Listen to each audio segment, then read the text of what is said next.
Este es un mensaje del pastor John MacArthur, traducido y predicado en español para el mundo de habla hispana.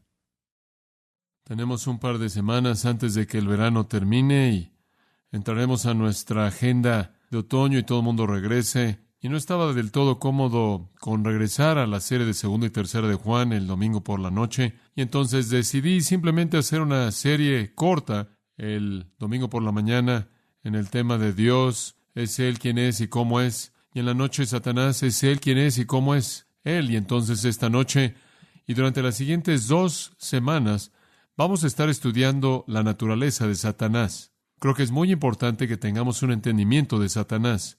Puedo acordarme cuando estuve en la universidad que una de las cosas que hicimos en fútbol americano, hicimos muchas cosas locas para prepararnos para los juegos de fútbol, pero una de las cosas que siempre hacíamos era tomar a parte del equipo y tomar esa unidad y hacer que esa unidad, ese grupo de jugadores, actuaran y jugaran como el equipo contra el que íbamos a jugar el sábado. Y después practicábamos en contra de nuestros propios hombres, haciendo lo que nuestro adversario iba a hacer, para que pudiéramos conocer mejor al enemigo. Poder predecir lo que tu adversario va a hacer es muy importante. En fútbol americano profesional, inclusive en la universidad en la actualidad, lo sofisticado del sistema se reduce a una ciencia en una computadora y pueden predecir exactamente lo que un adversario va a hacer, casi siempre por la computadora. ¿Saben cuántas veces cierto equipo va a usar cierta jugada en cierto punto en el juego, en cierta yarda, en cierta jugada? Su computadora les dice lo que van a hacer y entonces lo tienen planeado. Lo único que realmente entra es el error humano.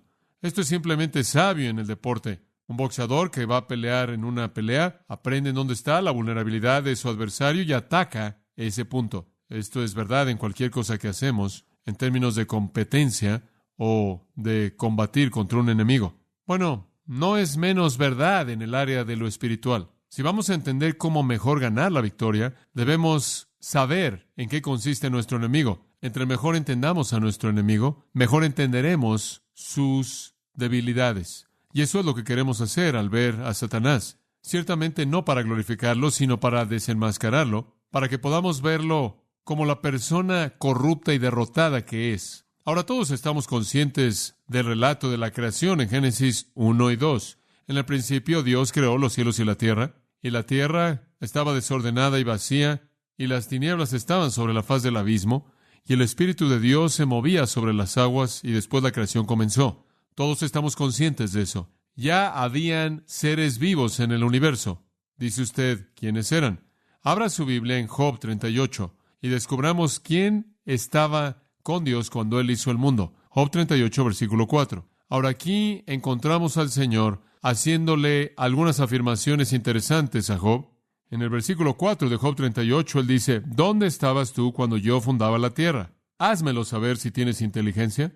Y la implicación, claro, es que Job no estaba en ningún lugar. Job no tiene ninguna respuesta porque Job no estaba ahí para ver. ¿Dónde estabas tú, Job, cuando yo fundaba la tierra? Tú no estabas en ningún lugar. ¿Quién ordenó sus medidas, si lo sabes? ¿O quién extendió sobre ella cordel? ¿Sobre qué están fundadas sus bases? ¿O quién puso su piedra angular? Dime, Job, cuéntame el proceso de la creación. ¿Estuviste tú ahí? No, él no estuvo, obviamente. Pero, versículo 7, ¿dónde estabas tú cuando alababan todas las estrellas del alba y se regocijaban todos los hijos de Dios? Ahora aquí, observa esto, Dios identifica a las estrellas de la mañana cantando juntas y a todos los hijos de Dios cantando por gozo con el tiempo de la creación. ¿Lo ve?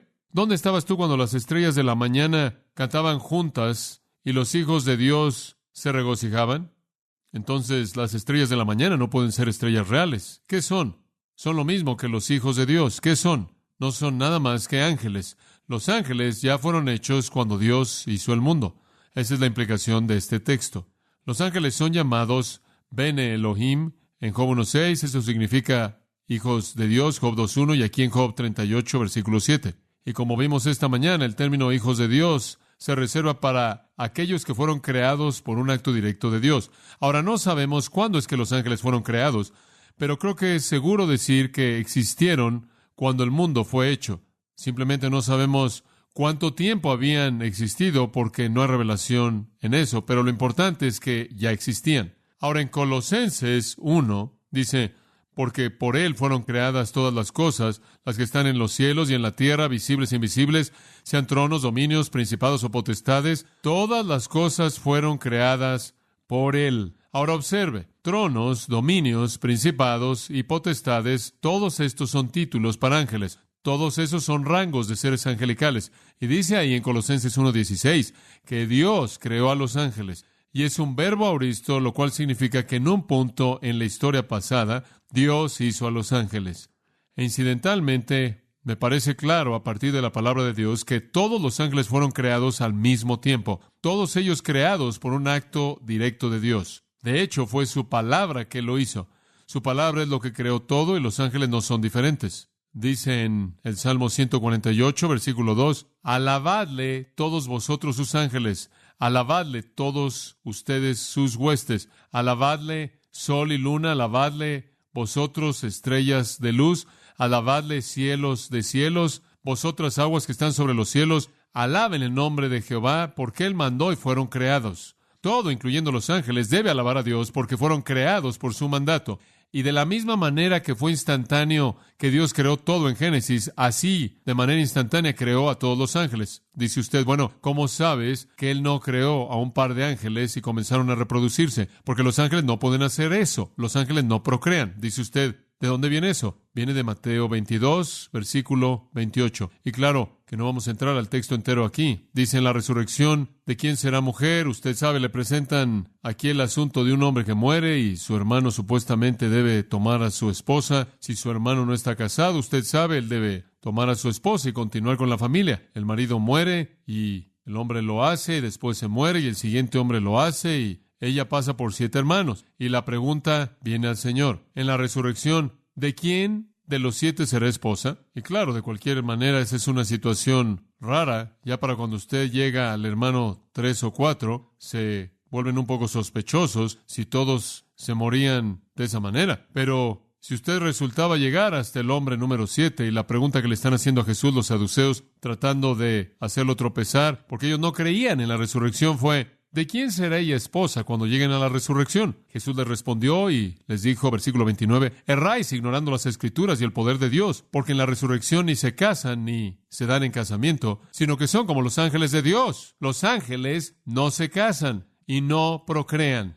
Todos fueron creados instantáneamente en una palabra hablada en el pasado, un acto de Dios en la creación. Evidentemente, antes de la creación del mundo, de tal manera que pudieron cantar juntos y debieron haber sido un coro fabuloso cuando el mundo estaba siendo creado. Fueron creados con el propósito de servir y glorificar a Dios. Ese es el propósito para el cual todos los ángeles fueron hechos. Solo 2 cosas que recordar: para servir y glorificar a Dios, para alabarlo y obedecerlo. Y si usted lee Apocalipsis, usted descubre en el capítulo 4, eso es exactamente lo que hacen. Lo alaban. Si usted lee Hebreos en el capítulo 1, descubrirá que eso es exactamente lo que hacen. Le sirven. Los ángeles son llamados en Hebreos 1 espíritus ministradores. La palabra significa sirviendo. Sirven los propósitos de Dios, cumpliendo su voluntad y honran y alaban y lo glorifican. Ahora es interesante especular acerca de cuántos ángeles hay. Y no estoy tratando de regresar a la pregunta antigua teológica, ¿cuántos ángeles puede Dios colocar en la cabeza de un alfiler? Lo cual, claro, es irrelevante. Eso no es lo que estamos diciendo. Pero es interesante imaginarse, desde el punto de vista de números, cuántos ángeles realmente hay. Jesús, en el punto de su crucifixión, dijo que si Él quisiera, Él podría llamar a 12 legiones de ángeles. Y una legión romana era 6,000 hombres. Ahora, un ángel habría sido suficiente, no hay duda al respecto. Un ángel antes mató a 185,000 hombres en el Antiguo Testamento.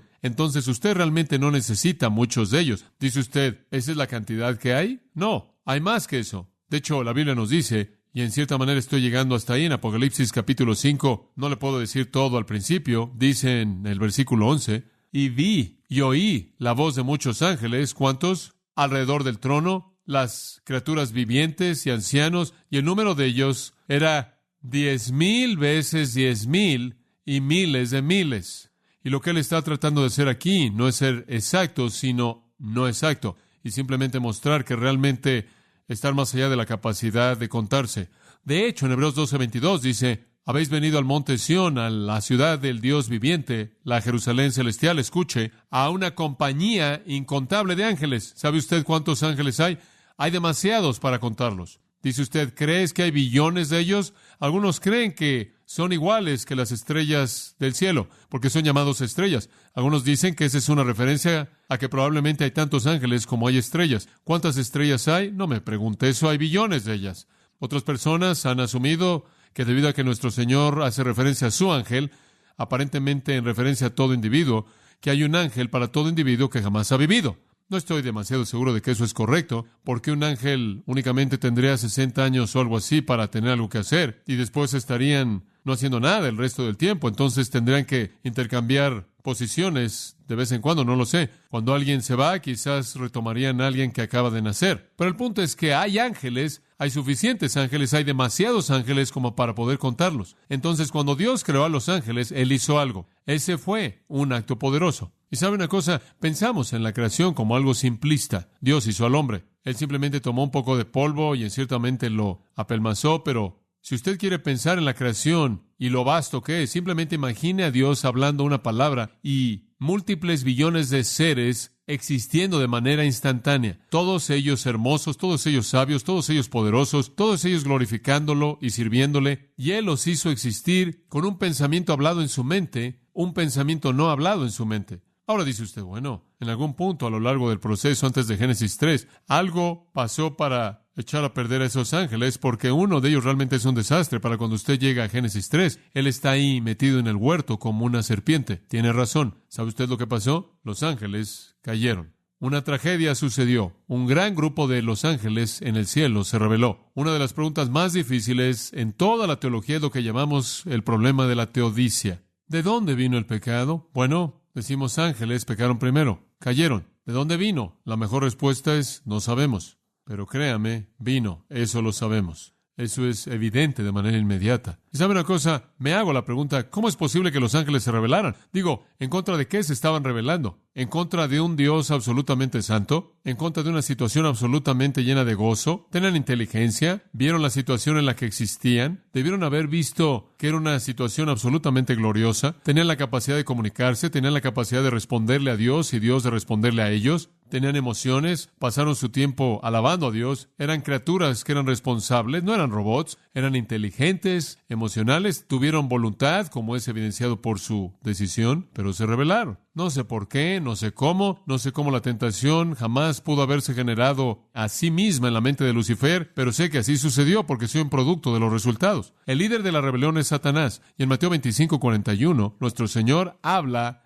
de las huestes de Satanás como sus ángeles. Satanás y sus ángeles. Ahora escúchame, ¿cuántos ángeles cayeron? Según Apocalipsis, capítulo 12, tenemos una respuesta clara. Quiero llevarlo ahí y mostrárselo. Apocalipsis, capítulo 12, nos dice, en el versículo 3 y 4, acerca de Satanás, y él es llamado el dragón. En el versículo 3 es llamado el gran dragón rojo. Y el versículo 4 nos cuenta de su caída. Escuche. Y su cola llevó consigo a la tercera parte de las estrellas del cielo. ¿Cuántos ángeles estuvieron en la rebelión? 1/3 de ellos. Eran superados 2-1 por los ángeles santos. Pero esa es la cantidad que estuvo en la rebelión. Ahora, 1/3 de los ángeles se rebeló con Satanás. Dice usted, ¿acaso todos esos ángeles están sueltos, corriendo por todas partes en la tierra como los ángeles de Satanás, a quienes llamamos demonios? No todos ellos están corriendo por todos lados. Algunos de ellos están encerrados. ¿Sabía usted eso? ¿Sabía usted que algunos de esos demonios están encerrados? Algunos de ellos están encerrados por un tiempo y algunos de ellos están encerrados para siempre. Permítame darle un pequeño diagrama, simplemente como hacemos un diagrama de una oración. Tengamos aquí una línea y digamos ángeles se dividen en dos partes, santos o elegidos. Ángeles santos o elegidos.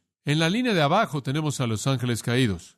De los ángeles caídos hay dos tipos, los que están sueltos y los que están encerrados. A los sueltos los llamados demonios. Los encerrados hay dos tipos, los que están encerrados permanentemente, los que están encerrados temporalmente. Los que están encerrados permanentemente nos son dados en Judas y en Pedro, en donde están reservados en cadenas eternas, y creemos que esos son los que pecaron en Génesis 6, cohabitando con mujeres, produciendo gigantes en la tierra, que fueron destruidos en el diluvio. Los que están temporalmente encerrados podrían ser los que han sido arrojados al abismo. Y en Apocalipsis 9 son vistos saliendo del abismo durante la tribulación, pero hay muchos de ellos sueltos ahora. Entonces hay billones de demonios, algunos encerrados temporalmente, algunos encerrados permanentemente, y muchos de ellos sueltos. Son los ángeles de Satanás. Ahora, esta es una introducción breve al concepto de un ser real, personal, vivo llamado el diablo. Él es el líder de esa rebelión de ángeles. Ahora, ¿es verdad? Y esa es una pregunta apropiada. ¿Realmente hay un diablo? Algunas personas creen que lo único que es muy real acerca del diablo es el hecho de que él es un disfraz de Halloween y nada más. Que la caricatura de Satanás es simplemente alguien que algo soñó para asustar a los pequeños, para hacer lo que su papá les dice que hagan. ¿Hay alguna evidencia para creer que hay un diablo, un ser activo personal que se opone al plan de Dios? Bueno, ciertamente si usted ve con cuidado la razón, la filosofía, simplemente pensarlo, tiene que haber un adversario. Tómenlo filosóficamente. Hay un Dios, Él hace un mundo. Él es lo suficientemente poderoso como para hacer un mundo como Él quiere hacer un mundo. En medio de ese mundo que Él ha hecho, la armonía absoluta no existe. Hay una dicotomía desconcertante de felicidad y tristeza, de sabiduría y torpeza, de satisfacción y fracaso, de amabilidad y crueldad, de vida y muerte. Parece haber dos cosas que van paralelas que nos confunden. Y cuando le decimos a alguien que es impío, Dios es un Dios amoroso y bueno, son aptos para venir y contestarnos, en serio, bueno, dime acerca de esto, ¿qué hay acerca de esto, esto y esta tragedia? El hecho mismo de que toda esta oposición a Dios existe es la suficiente evidencia de algún otro ser personal que está involucrado de manera activa en tratar de estorbar el plan de Dios. ¿Puede el mismo ser crear lo bueno que quiere hacer y después crear su opuesto y pelear en contra de sí mismo y estar ahí de pie frustrado en la pelea? No. Eso es como la pregunta antigua, ¿acaso Dios puede hacer una roca tan grande que Él no puede levantarla? No tiene sentido. El Dr. von Gertel dice, y cito, por un lado, muestra demasiada inteligencia. Él está hablando del universo. Demasiada sabiduría y felicidad para justificar una negación de Dios. Por otro lado, muestra demasiada falta de inteligencia, maldad e infelicidad para hacer la creencia en Dios probable. Fin de la cita. Eric Sauer dice de manera muy útil en su libro El hombre, el rey de la tierra, la existencia de la tristeza y la maldad a lo largo del mundo prueba la existencia de un poder trascendental, real, dinámico, hostil, que no es deseado por Dios. Porque Dios nunca, y estoy diciendo yo esto ahora, porque Dios nunca crearía y se quedaría ahí de pie y se volvería en oposición a aquello que Él determinó. Eso sería como si un hombre estuviera construyendo una puerta y estuviera derribándola al mismo tiempo. Usted no puede hacer eso. Sauer dice, y cito, el hecho es que el diablo es un ser espiritual cuya existencia no puede en manera alguna ser atacada por la filosofía o la ciencia natural, debido a que es solo en nuestro mundo y en nuestro universo que nos rodea de manera inmediata que observamos una falta de armonía, muerte, destrucción e inclusive contemplar meramente especulando de la naturaleza se enfoca en la conclusión de que este mundo y aparentemente el sistema solar conectado con él son el dominio del gobernante y potentado de este mundo. Fin de la cita. Es obvio que hay un ser existiendo para pelear contra los propósitos de Dios. Ahora, además de la necesidad filosófica, hay suficiente evidencia bíblica de que el diablo existe. Y creo que la evidencia más fuerte, por lo menos en mi mente, es la evidencia de nuestro Señor Jesucristo. Él creyó en un diablo personal. Él creyó que el diablo existe. Observe conmigo Mateo capítulo 4. Entonces Jesús fue llevado por el Espíritu al desierto para ser tentado por el diablo. Y después de haber ayunado 40 días y 40 noches, tuvo hambre. Y vino a él el tentador y le dijo, si eres hijo de Dios, di que estas piedras se conviertan en pan. Él respondió y dijo, escrito está, no solo de pan vivirá el hombre. Y usted conoce la conversación entera. El Señor pasó 10 versículos registrados aquí, por lo menos hablándole al diablo. No hay duda acerca del hecho de que nuestro Señor estaba convencido de la realidad de Satanás. A lo largo de su ministerio, Él habló acerca de Satanás.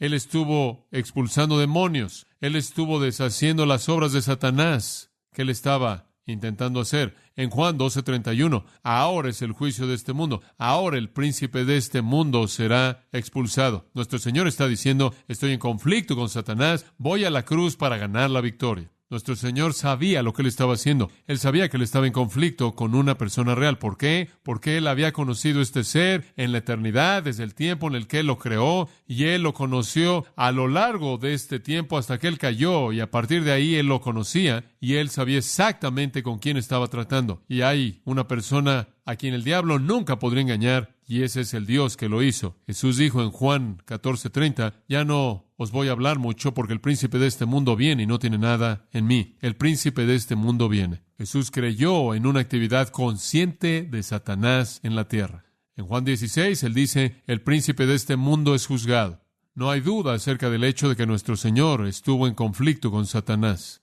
En Juan 8:44, Jesús dice, vosotros sois de vuestro padre el diablo. Pero en Efesios 2:2, Pablo dice, el espíritu que ahora opera en los hijos de desobediencia. Pablo creyó en el diablo. Juan creyó en el diablo. En 1 de Juan, capítulo 3, hemos estado estudiando esto recientemente en nuestro estudio de 1 de Juan. El que comete pecado es del diablo, porque el diablo peca desde el principio. Para este propósito, el Hijo de Dios se manifestó para que destruyera las obras del diablo. Escúcheme, decir que usted cree en Cristo, como algunos dicen, y no creer en el diablo, se burla de lo que Cristo estuvo haciendo. Usted tiene que creer en ambos, o usted ni siquiera entiende el Nuevo Testamento. De hecho, nos dice en 1 de Juan 5:19, el mundo entero está bajo el maligno. Santiago creyó en el diablo. Resistid al diablo y huirá de vosotros. Él dijo en el capítulo 4, versículo 7. Pedro creyó en el diablo. Capítulo 5, versículo 8 de 1 de Pedro, él dice, como león rugiente anda alrededor mirando a quién devorar. El Nuevo Testamento está lleno de esto. Ellos creyeron. Ellos supieron cuál fue el propósito de Dios, enviar a Cristo para enfrentar al diablo. Si usted estudia la Biblia,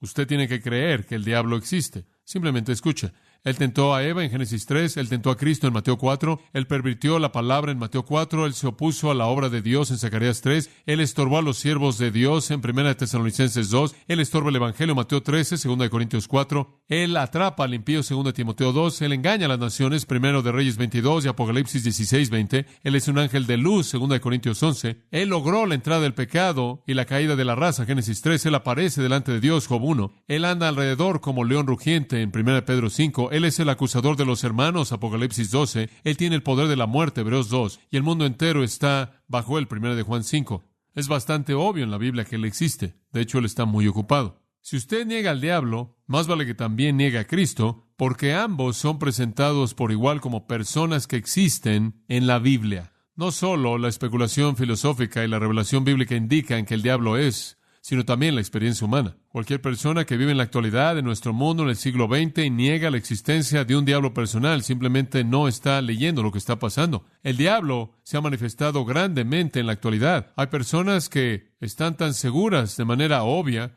de que él existe, que de manera abierta lo adoran. Y hay obras de curación y maravillas que él ya está haciendo en medio de nosotros en el mundo que dan evidencia de su existencia. ¿Es él? Sí. Lo es. Ahora, la segunda cosa que queremos considerar acerca de él es ¿quién es él? Así como lo hicimos acerca de Dios en esta mañana. Sí, él es, pero ¿quién es él? Bueno, ya hemos visto que él es un ángel. Él es uno corrupto, él es uno caído, pero él es un ángel. Y escúchame, escucha esto. Los ángeles tienen personalidad. Creo que pensamos de los ángeles como algo más bien etéreo, algo que es blanco, que está aleteando con sus alas y que no tienen una personalidad. Los ángeles tienen personalidades. ¿Sabe una cosa? ¿Se da cuenta de que los ángeles tienen nombres? Es correcto. Nombres propios. Dios conoce los nombres de todos los ángeles. Cuando Él llama a un ángel, Él no dice, ángel número 1,400,000 y... No. Él dice, Juan o Guillermo o sea cual sea el nombre del ángel. Dios conoce sus nombres.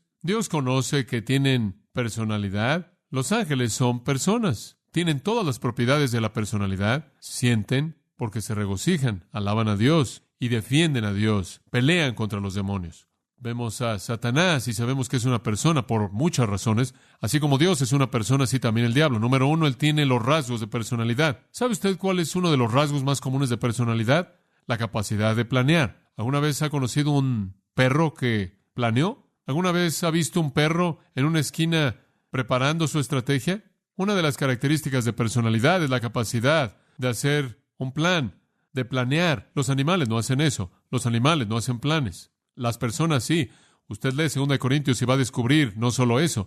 Usted lee el Nuevo Testamento entero y usted va a encontrar a Satanás que está ocupado haciendo planes. Una de las razones por las que creo que él es una persona es por las cosas que él está haciendo. 2 Corintios 11:3. Me temo, no sea que por algún medio, como la serpiente engañó a Eva a través de su astucia, así vuestra mente sea corrompida. Escuche, él está ocupado planeando maneras de llegar a la gente. Y es una característica de personalidad, tramar, hacer planes. No solo eso, pero otro rasgo de personalidad es la capacidad de comunicar. Las personas se comunican y Satanás hace eso bien. Él tuvo una conversación con Jesús, ¿no es cierto? En Mateo 4, él tuvo una conversación con Eva en el huerto. Él ha tenido conversaciones con muchas personas y las tiene todo el tiempo. No solo eso, sino que él también quiere cosas. Y la capacidad de querer algo, escoger, es un rasgo de personalidad. Y Satanás escoge cosas. Él quiere ciertas cosas. Él desea ciertas cosas y dirige su voluntad en el área que él cree cumplirá ese deseo. Él llevó a Jesús al monte y le dijo, ahora ahí están los reinos del mundo, haces lo que yo te digo y te los daré. Él escogió tentar a Cristo de esa manera, conversó con él y dirigió su mente hacia cierto propósito en el cual buscaba atrapar a Cristo. Él tuvo todas las características de personalidad. Además de sus rasgos de personalidad, creo que es una persona por los pronombres personales que se usan para hablar de él. La palabra tú es usada en Ezequiel 28 y a lo largo del Nuevo Testamento él y él mismo son usados en referencia a Satanás. De hecho, en 2 Corintios 11, esos dos términos son usados. Otra razón más allá de los rasgos de personalidad y los pronombres personales son los nombres propios.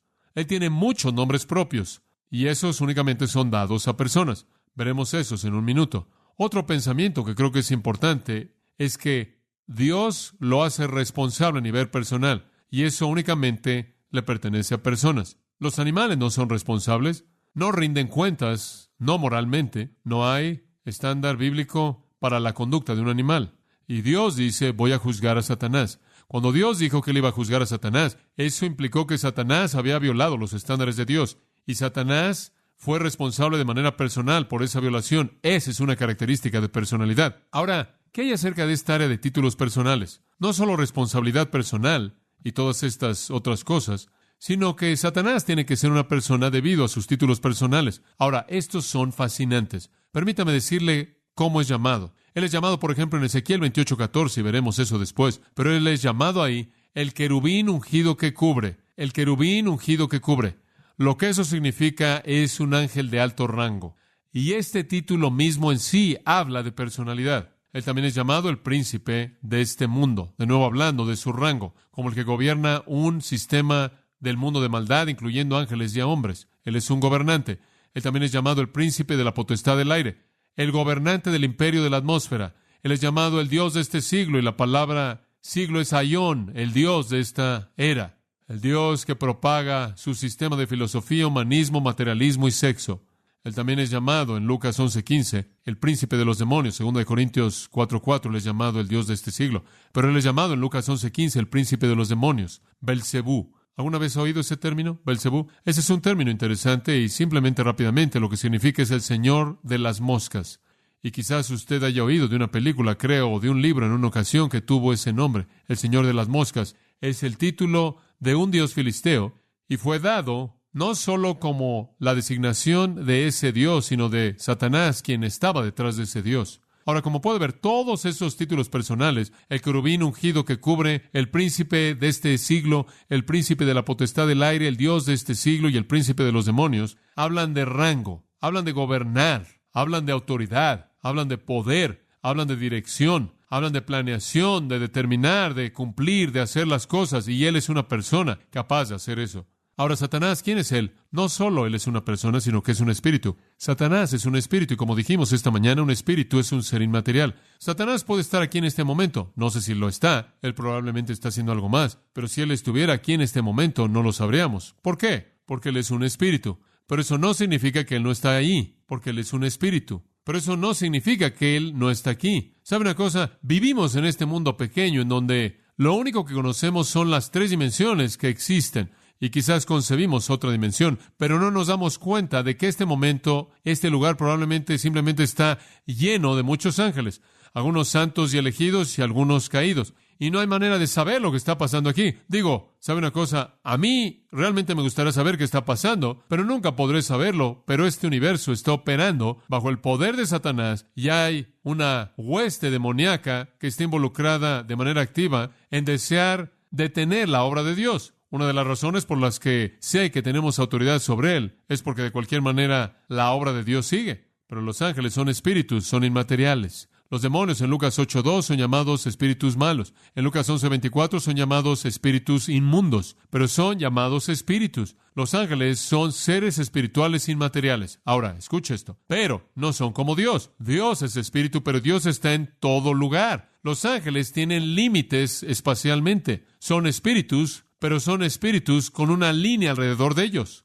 Tienen que moverse, no pueden estar en todo lugar. Son rápidos. Realmente son rápidos. ¿Y quieres saber algo interesante? Algunos de ellos son más rápidos que otros. Ahora, trate de entender eso. Dice usted, ¿quieres decir que podrás tener una competencia de carreras de ángeles o algo así y algunos de ellos llegarán más rápido que otros? Bueno, algunos de ellos son señalados en la Biblia por su velocidad, como los súper rápidos. Algunos son más bien lentos. Pero sabemos que tienen límites espaciales. Según Daniel 9 y Daniel 10, hay evidencia en esos dos pasajes de manera clara que están ubicados en algún lugar tratando de llegar a otro lugar. Esa es la razón por la que cuando nuestro Señor enviaba a los demonios a un cerdo, ahí es exactamente a donde fueron. Tienen un límite espacial, no están en todo lugar y no nada más pueden en cierta manera separarse y flotar. Simplemente están en donde están. Ahora, Satanás, nunca lo olvide, es así. Y cada vez que alguien me dice, bueno, tú sabes, el diablo me hizo hacerlo, usted no sabe si ese fue el diablo. Seguro, él es rápido. Pero él es así de rápido como para andar por todos lados y afectar a todo el mundo y seguir avanzando por todo el mundo todo el tiempo. No sé cuán rápido es él, pero él no necesita hacer eso. Él tiene limitaciones espaciales. Ahora, permítame decirle algo. Usted puede meter a muchos de ellos en un espacio pequeño.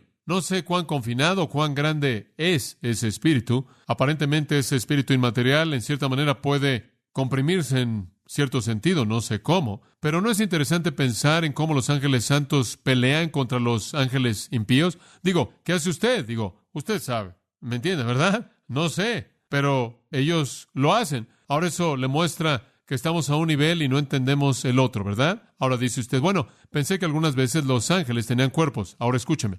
Algunas veces esos seres inmateriales pueden materializarse.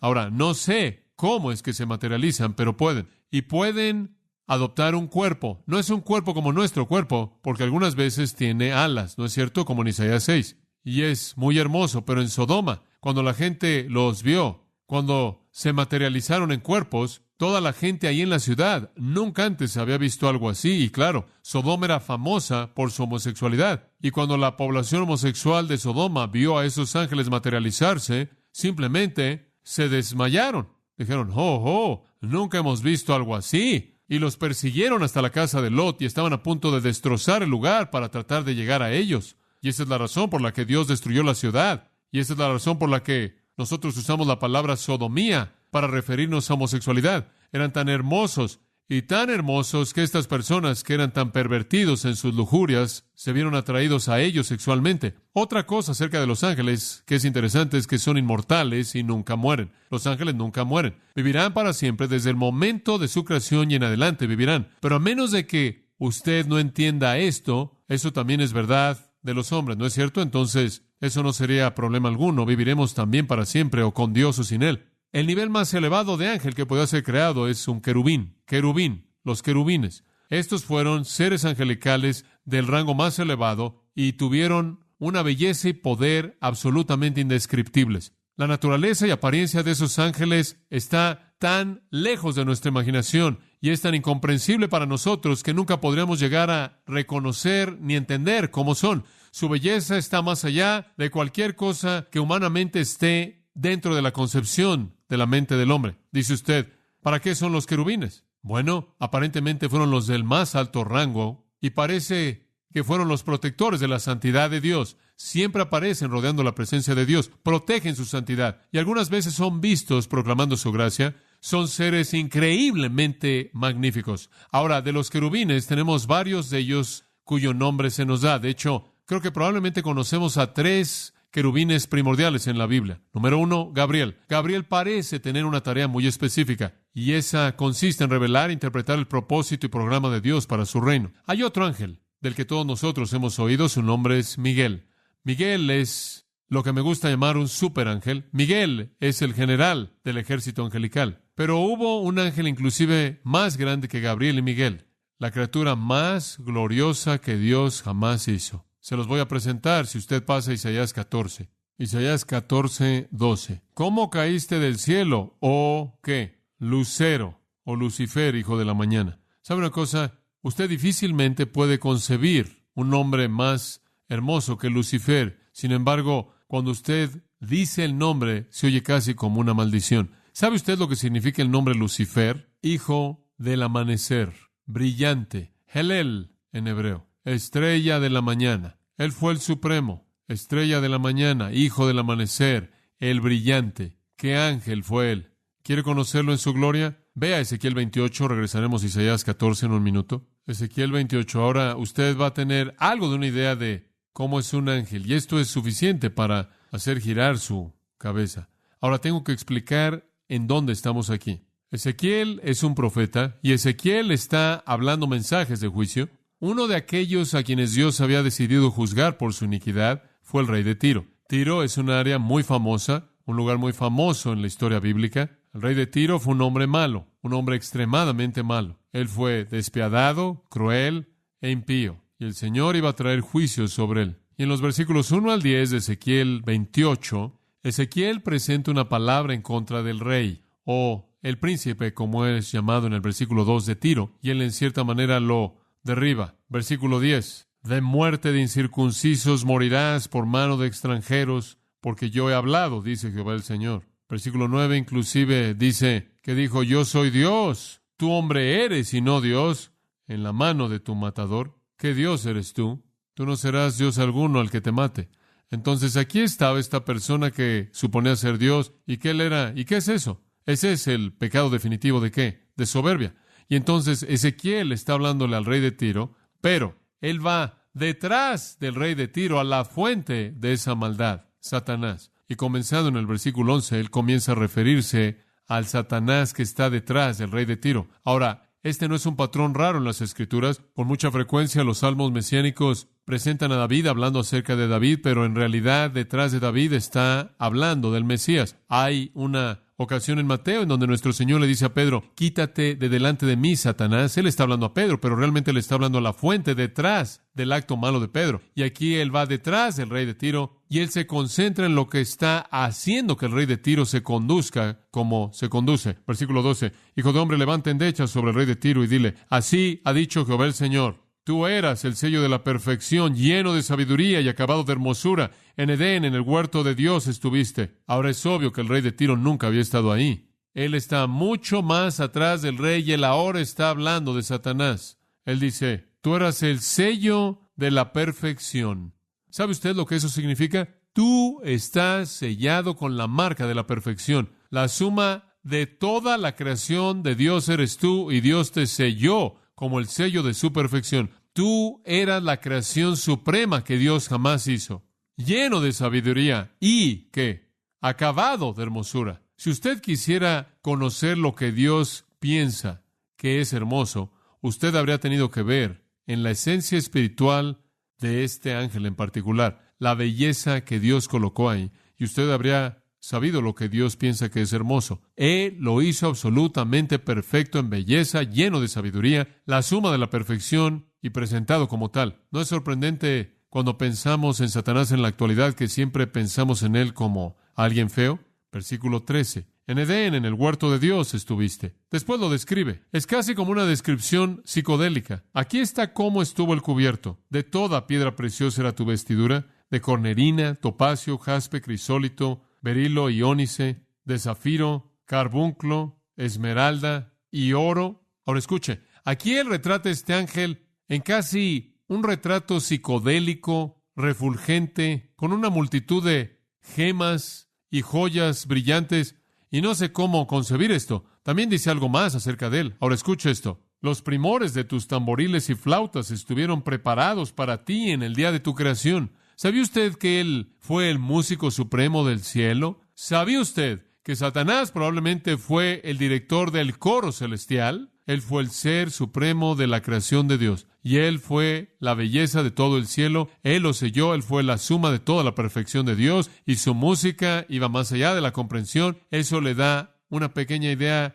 de lo que Dios piensa acerca de la música buena. A Dios le encanta. Cuando Dios hizo a la creación suprema que Él jamás hizo, lo hizo un músico. Versículo 14. Tú, querubín grande, protector, yo te puse, yo te hice el ángel supremo, el querubín ungido que protege. Ahora, exactamente ¿qué significa protector? No lo sé. Quizás el que sobrevuela a Dios en algún sentido. Te hice. Yo te puse en el santo monte de Dios. Allí estuviste. En medio de las piedras de fuego te paseabas. Ahora, exactamente qué es eso, tampoco lo sé. Pero hay algo allá arriba en el cielo. Algún tipo de monte, algún tipo de piedras fantásticas. Es interesante concebir lo que podría ser algún tipo de belleza shekinah, refulgente, gloriosa, brillante, que va más allá de la imaginación. Y este ángel y Dios se movieron juntos en ese lugar, en esa esfera. Este es este ángel en particular. Versículo 15. Perfecto eras en todos tus caminos desde el día que fuiste creado. Perfecto. Y aquí viene. Hasta que se halló en ti maldad. Habría sido lo suficientemente malo si él lo hubiera hecho solo. Pero ¿sabe usted lo que él hizo? Él no mantuvo su iniquidad para sí mismo. Él la comercializó. Versículo 16. A causa de la multitud de tus contrataciones, fuiste lleno de iniquidad y pecaste. Por lo cual yo te eché del monte de Dios y te arrojé de entre las piedras del fuego, oh querubín protector. Sea cual sea el monte de Dios, y sea lo que hace en referencia a las piedras de fuego, ahí es en donde Dios está. Ese es el centro de sus cielos. Te expulsaré no solo porque pecaste, sino porque comercializaste con tu pecado. Versículo 18 dice, con la multitud de tus maldades y con la iniquidad de tus contrataciones profanaste. Contrataciones o tu tráfico, lo propagaste. ¿Sabe usted lo que Satanás hizo cuando se fue? Él no se fue solo. ¿Cuántos se fueron con él? 1/3. Yo pues saqué fuego de en medio de ti, el cual te consumió y te puse en ceniza sobre la tierra a los ojos de todos los que te miran. Dios dice, pagarás, Satanás, pagarás un precio alto. Ahora, ¿cuál fue la iniquidad que hizo que esta criatura increíble descendiera a la corrupción a la que descendió? Vaya a Isaías capítulo 14 y veamos lo que fue. Versículo 12. ¿Cómo caíste del cielo, oh lucero? Hombre, ¿se puede tan solo imaginar la caída de ese ángel, de donde estuvo en Ezequiel 28, al ser absolutamente corrupto, vil, menospreciable, odiado que él es ahora? ¿Cómo sucedió? Cuando usted esté enojado con Satanás y cuando esté menospreciando a Satanás, de alguna manera, en la profundidad de su corazón, debe sentirse casi triste por él, que él pudiera llegar a haber terminado como terminó. Lucero, hijo de la mañana, cortado fuiste por tierra, tú que debilitabas a las naciones. Ahora, aquí está el pecado, amigo mío, y es el pecado de soberbia. Es el pecado de soberbia. 5 veces habla de lo que él hará. Número 1, subiré al cielo. Ahora, ¿qué está diciendo él? Él ya tenía acceso a la presencia misma de Dios. Él era el querubín primordial. Él no está diciendo, creo que iré a visitar a Dios. Él está diciendo, iré y permaneceré, ocuparé el trono de Dios, ascenderé, subiré. Ahora, de donde él estaba, ascender o subir, era únicamente,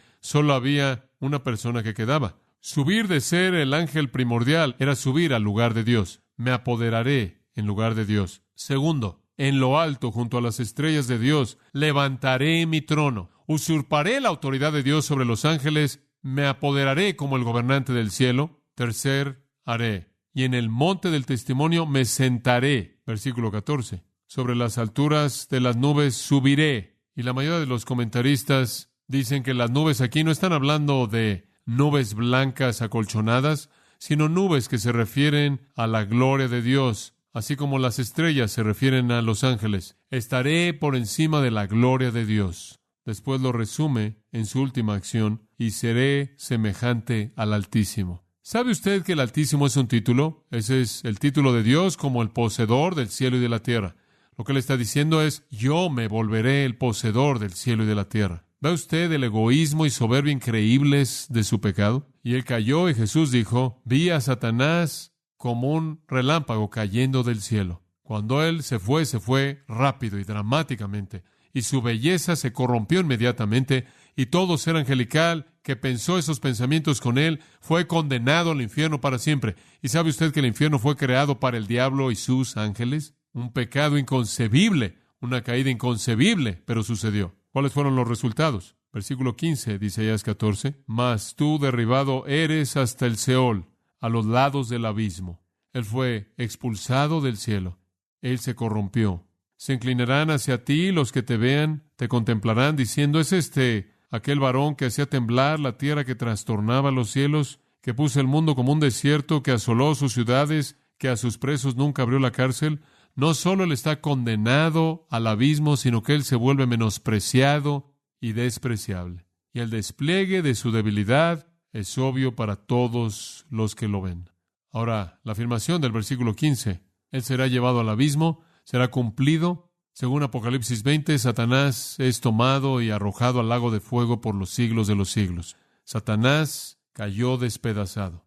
Ahora, una vez que él cayó, el mundo todavía no estaba en pecado. Aún si ya había sido creado, no sabemos cuándo sucedió la caída, o antes de Génesis o después. Pero Dios tuvo dos opciones. Una vez que Satanás cayó y todos esos demonios, él pudo simplemente haber hablado la palabra y todos habrían dejado de existir de manera inmediata. Él pudo haber destruido a Lucifer con una palabra. Él pudo haber detenido la rebelión, y eso habría sido todo. Y después él quizás pudo haber esperado hasta que volviera a suceder. Pero Dios no escogió hacer eso. Dios escogió darle al rebelde su oportunidad plena de explotar toda expresión de su poder, de seguir todo ángulo posible. Le dio todo el tiempo, desde Génesis 3 hasta el reino.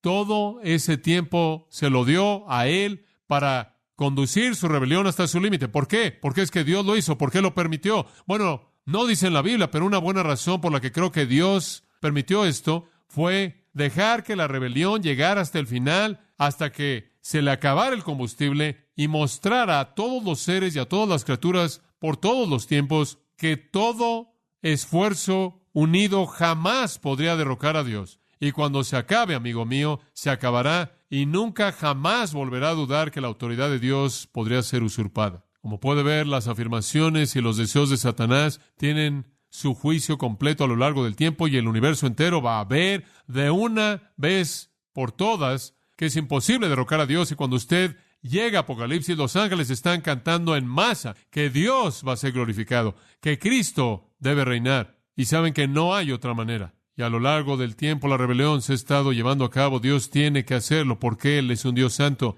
Muestra su odio hacia el pecado, y porque Él es un Dios amoroso para redimir a esas personas que no quieren ser parte de la rebelión. Amados, el conflicto se está llevando a cabo. Créanme, se lleva a cabo a todo nivel. ¿Sabía usted eso? A todo nivel en este universo la guerra está llevándose a cabo. La rebelión está hasta su límite en el trono mismo de Dios, según Job capítulo 1. Satanás tiene acceso al trono de Dios y están en conflicto. Según Daniel 10, a nivel angelical hay conflicto. Dios envió a un ángel, ¿se acuerdan? En el tiempo de Daniel, y ese ángel fue detenido por un demonio, y Dios dijo, Miguel, ayúdale. Y el superángel salió ahí y acabó con ese otro demonio, y continuó el ángel para terminar con su tarea. Hay una guerra a nivel angelical, y si usted no está consciente de eso, debería saberlo. Para ahora hay una guerra a nivel humano. Jesús dijo, vosotros sois de vuestro padre el diablo, en Juan 8:44. Y él dijo, somos los hijos de Dios, los hijos de Dios, los hijos de Satanás pelean entre sí. Este universo entero es un campo de batalla. Y ¿sabe una cosa? Me pregunto algunas veces cuando los cristianos en cierta manera simplemente se sientan y viven la vida de manera ignorante. Y me pregunto si se dan cuenta de lo que realmente está pasando. Satanás está contendiendo por las almas de los hombres, y también Dios. Y debemos estar en el equipo de Dios contendiendo con Él. ¿Hay un diablo? Más vale que lo crea. ¿Quién es? Él es una persona. Él es un espíritu. Él es un ángel caído. Y Él está activo y es agresivo en la guerra en contra de Dios y los propósitos de Dios en el mundo en la actualidad. Cierro con esto. Toda persona sentada en este auditorio y toda persona sobre la faz del globo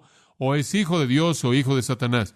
O usted está de un lado o del otro. ¿Es correcto? Jesús dijo, el que no está conmigo está contra mí. Ahora, si usted se quiere alinear con esta criatura caída, que está condenada, y todos los que están con él por igual, esa es decisión de usted. Jesús inclusive dijo, ciertamente con un corazón quebrantado, no queréis venir a mí para que tengáis vida. Usted puede estar del lado de Dios al venir a Cristo. Y cristiano, si ahora sabes qué es Satanás y lo que él está haciendo, y cuán trágica fue su caída, y en lo que realmente consiste este reino, espero que esto te dé un nuevo ímpetu para pelear la batalla, para resistir al diablo, y para no darle entrada en tu vida, a no dejarlo tener una ventaja sobre ti.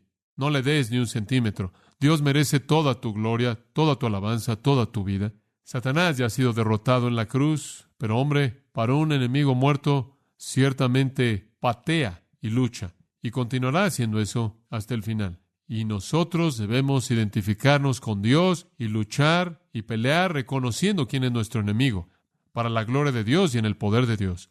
Padre, gracias por nuestro tiempo en esta noche, por un tiempo de estudio de tu palabra. Oramos que conforme hemos comenzado a estudiar esta persona que existe y que inclusive puede estar oyendo lo que decimos, te damos gracias a ti, Dios, que mayor es el que esté en nosotros que el que esté en el mundo. Te damos gracias porque Él es un enemigo derrotado. Oh Dios, guárdanos de llegar a ceder ante Él, de llegar a inclinarnos en su dirección, de adoptar alguna de sus filosofías, su humanismo, materialismo, su orientación hacia la lujuria y el sexo, y todas estas otras cosas que Él, de manera tan obvia y frecuente, propaga, y que nos inclinemos de manera total hacia aquel que nos ha redimido, que nos amó, el Dios que merece nuestra alabanza y nuestra honra y nuestras vidas. Gracias, Padre, por ayudarnos a conocer mejor a nuestro enemigo. Ahora que lo conocemos, ayúdanos a pelear contra Él, a estar en guerra, a pelear, a luchar en contra de Él, a fortalecernos en el Señor y en el poder de su fuerza. Oramos en el nombre bendito de Cristo,